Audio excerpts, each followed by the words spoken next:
Audiolibros en 15 minutos. Suscríbete al canal y explora un nuevo libro cada día.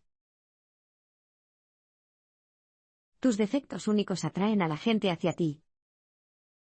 ¿Te imaginas que un objeto se vuelva más valioso después de romperse? Puede sonar extraño, pero es exactamente lo que ocurre con la cerámica en el arte japonés del kintsukuroi.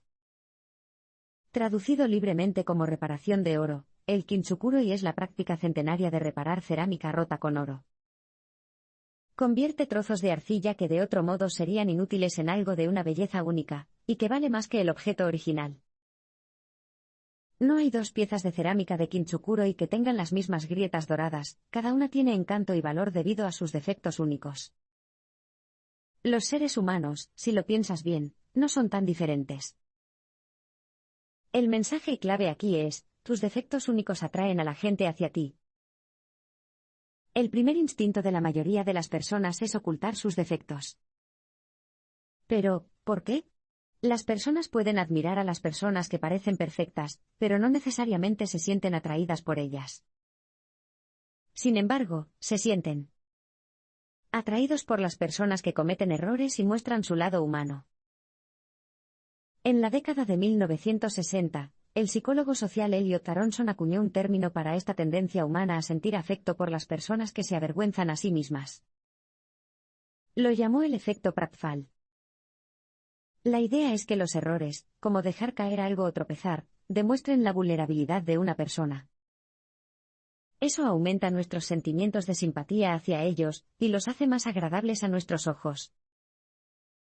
Pero si los defectos aumentan la simpatía, ¿por qué tenemos tanta aversión por los nuestros? La respuesta tiene mucho que ver con nuestra sensibilidad a los comentarios verbales y no verbales. Estamos tan atentos a los comentarios negativos que, de hecho, los anticipamos. Si un extraño nos mira en público, asumimos que es porque estamos haciendo algo mal, como hablar demasiado alto. Pero el extraño podría simplemente estar escaneando la habitación. A continuación, le indicamos cómo dejar de tener miedo a los comentarios negativos. En lugar de tratar de ocultar sus defectos, acéptelos por completo. Una vez que lo hagas, los comentarios simplemente se convierten en información de la que puedes elegir aprender o ignorar por completo. Además, debes celebrar tus defectos. Al igual que la cerámica de kintsukuroi, tus defectos te hacen increíble. Al poseerlos, te vuelves perfecto. Esto significa ver tus pensamientos, acciones e incluso tus fracasos desde un punto de vista de comprensión, no de juicio. Con esta perspectiva, haces las paces con las partes de ti que no son perfectas, en lugar de creer que algo anda mal contigo. En los siguientes parpadeos, aprenderás exactamente cómo se hace esto. Para llegar a ser perfecto, necesitas llegar a un lugar de conciencia. El amigo del autor, Lucas, tiene un dicho útil sobre cómo abordar los problemas: no se puede resolver un problema interno con una solución externa. Lucas sabe de lo que habla. Durante años, usó drogas y alcohol para lidiar con problemas internos como la infelicidad. Sin embargo, esto acaba de crear un nuevo desafío: la adicción. Fue solo cuando reconoció sus problemas más profundos que finalmente pudo curarse, lo que le permitió superar su abuso de sustancias. Al igual que la curación, ser impecable es un trabajo interno. Solo puedes lograrlo si reconoces si eres dueño de las reacciones y los comportamientos que te frenan. El mensaje clave aquí es: para llegar a ser perfecto, necesitas llegar a un lugar de conciencia. Antes de iniciar su viaje hacia la perfección, la mayoría de las personas se encuentran atrapadas en un estado por debajo de la línea. Este es un lugar de culpa y negación, en el que se ponen a la defensiva y señalan con el dedo a las personas que los rodean en lugar de asumir la responsabilidad por su papel en algo negativo. No reconocer tu participación en la ruptura de una relación, por ejemplo, es un comportamiento clásico de pasar desapercibido. También lo es esperar que otras personas cambien en lugar de hacer el cambio usted mismo. Es como esa parábola de la Biblia, en la que se señala una astilla en el ojo de otra persona mientras se ignora el tronco que hay en el tuyo. Entonces, ¿cómo se pasa de ahí a ser impecable? Bueno, tienes que empezar a pasar de los estados por debajo de la línea, a los que están por encima de la línea. Un estado por encima de la línea tiene que ver con el perdón, la conciencia, la curiosidad y la propiedad de tus propios problemas. Cuando te pasas de la raya, te das cuenta de las formas negativas en las que respondes al mundo y asumes la responsabilidad por ellas, y también te abres a aceptar tus defectos y a aprender de ellos. Una vez que lo hagas, comenzarás un proceso de crecimiento impecable. Ahora bien, no se trata de llegar a la perfección y, desde luego, no se trata de un camino lineal para dejar atrás para siempre los estados por debajo de la línea. Lo importante es saber cuándo has entrado en un estado por debajo de la línea y tomar las medidas necesarias para solucionarlo. Para ello, debes adoptar algunos principios para el viaje. El primero, entender los factores desencadenantes. Reconocer los factores desencadenantes te da la oportunidad de controlar la forma en que respondes a ellos. Imagínate esto, estás en medio de una conversación cuando, de repente, tienes una reacción intensa y negativa al comentario de alguien. Los músculos se tensan y las palmas de las manos comienzan a sudar. Puede que incluso te sientas un poco mareada. Entonces, antes de que te des cuenta, has dicho o hecho algo de lo que no te sientes orgulloso, como criticar a la otra persona o salir corriendo. Si esto le suena familiar, lo más probable es que esté respondiendo a un desencadenante. Los desencadenantes son ideas o personas que causan estrés y provocan reacciones negativas. Y a menudo se interponen en que realmente absorbas la información y aprendas de ella. Pero hay algunas buenas noticias. Primero, no estás solo, cada persona tiene sus propios factores desencadenantes específicos. Y segundo, es posible gestionar la forma en que reaccionas ante ellas. El mensaje clave aquí es: reconocer los factores desencadenantes te da la oportunidad de controlar la forma en que respondes a ellos. Los signos fisiológicos, como las palmas de las manos sudorosas y el aturdimiento, te indicarán que estás detectando un factor desencadenante antes que tu comportamiento. Sin embargo, si sabes cuáles son los factores desencadenantes, puedes empezar a controlar tus reacciones incluso antes de que el cuerpo te envíe señales de socorro. Para ello, es útil comprender los diferentes tipos de factores desencadenantes. Echemos un vistazo a algunos. Los factores desencadenantes del contenido son información o ideas que consideras inútiles, injustas o con las que simplemente no estás de acuerdo. Los factores desencadenantes de las relaciones se refieren a quien comparte esa información, y a cualquier sentimiento negativo que puedas tener sobre esa persona.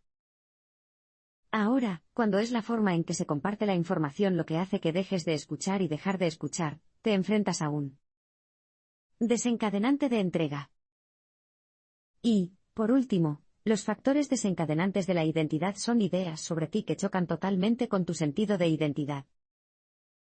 Por ejemplo, la autora experimentó una de estas situaciones cuando un compañero de trabajo la describió como intimidante, un rasgo que nunca había asociado consigo misma. Prestar atención a lo que lo desencadena le permitirá empezar a ver patrones que pueden ayudarlo a identificar situaciones potencialmente desencadenantes. Esto le da la oportunidad de controlar sus reacciones antes de que las cosas se salgan de control. Para tomar las riendas de un momento desencadenante, empieza por retrasar tu respuesta y, en cambio, céntrate en la respiración. Esto le da tiempo para reagruparse, y pensar en lo que siente y en cómo va a reaccionar. Aprovecha este tiempo para considerar qué es lo que te provoca, qué papel juegas en la situación, y si has tenido una experiencia similar anteriormente. Luego pregúntese qué tipo de reacción le permitirá aprender de la situación. Estar abiertos a diferentes perspectivas nos ayuda a aprender. ¿Cómo sabemos cuál es la verdad en una situación dada? El hecho es que es una pregunta difícil de responder. La verdad es complicada y, por lo general, implica varias perspectivas diferentes. Sin embargo, eso no nos impide creer que nuestra perspectiva es la única correcta. De hecho, muchas personas tienden a rechazar cualquier perspectiva que no se alinee con la suya propia. Sin embargo, este comportamiento es perjudicial. Las diferentes perspectivas son oportunidades de aprendizaje y crecimiento, y el segundo principio de nuestro impecable viaje consiste en abrazar estas perspectivas. El mensaje clave aquí es, estar abiertos a diferentes perspectivas nos ayuda a aprender. Hay varias razones por las que nos cuesta adoptar diferentes perspectivas. Una de ellas son las formas de pensar con sesgos negativos llamadas distorsiones cognitivas, que fueron identificadas por primera vez en la década de 1970 por el psiquiatra Dr. Aaron Beck. El autor compara la mayoría de las distorsiones cognitivas con una junta directiva muy negativa en nuestra mente. Algunos miembros de esta junta nos convencen de que somos los únicos que sabemos lo que es correcto, mientras que otros nos animan a sacar conclusiones precipitadas. Otros nos hacen perseguir constantemente la perfección o compararnos con los demás. Sea cual sea el director que esté a cargo, el resultado es el mismo, es menos probable que veamos la verdad con claridad. Otro obstáculo que encontramos cuando se trata de la verdad, y sus múltiples perspectivas es la forma en que damos sentido a la información. El significado que atribuimos a la información suele estar teñido de nuestras propias suposiciones. Por ejemplo, si una amiga cancela sus planes para cenar, puedes asumir que no quiere pasar tiempo contigo. Pero no hay nada en la simple cancelación que sugiera eso, la explicación negativa está totalmente en tu cabeza. Entonces, con todo lo que sé, interpone entre nosotros y las diferentes perspectivas disponibles, ¿cómo puede asegurarse de poder verlas y aprender de ellas en todo momento? Puedes dejar espacio para la información, por un lado. Esto significa estar completamente presente cuando reciba información, y no emitir su opinión hasta que haya tenido tiempo de entenderla. Al no asumir lo peor cuando tu amigo cancela los planes para cenar, por ejemplo. Al darte la oportunidad de entender realmente la información, te abres al crecimiento y al aprendizaje que pueden ofrecer una variedad de perspectivas.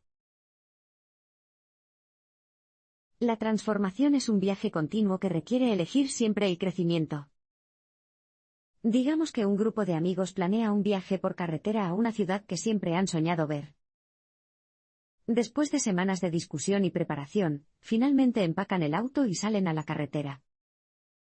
El viaje está lleno de acontecimientos, lleno de lugares interesantes e incluso de algunas discusiones. Pero finalmente, el viaje termina y el grupo llega a su destino. Este viaje por carretera es un poco como el proceso de llegar a ser perfecto, tiene altibajos y momentos de aprendizaje. Pero hay una gran diferencia, si bien un viaje por carretera tiene un destino final, el proceso perfecto no lo tiene. Aquí es donde entra en juego la transformación, el tercer y último principio. El mensaje clave aquí es, la transformación es un viaje continuo que requiere elegir siempre el crecimiento.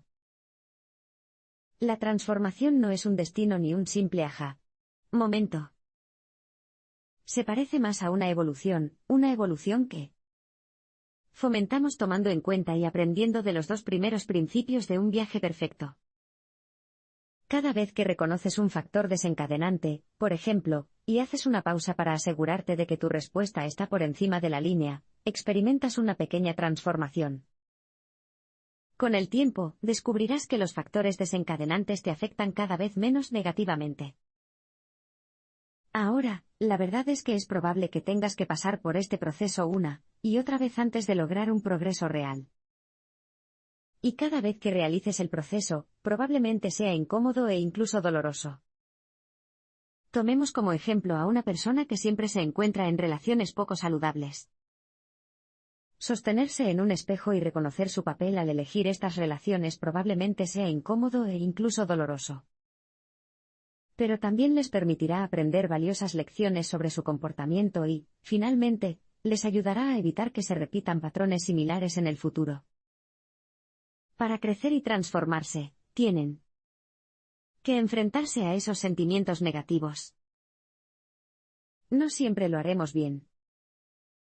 Habrá muchas ocasiones en las que decepcionemos a los demás, los impactemos negativamente o nos sintamos decepcionados nosotros mismos. Y cuando esto suceda, practicar el perdón nos ayudará a continuar nuestra transformación. De hecho, piensa en el perdón como una píldora para el crecimiento, una que podemos ofrecer a otras personas o que podemos tomar nosotros mismos mientras nos esforzamos por ser perfectos.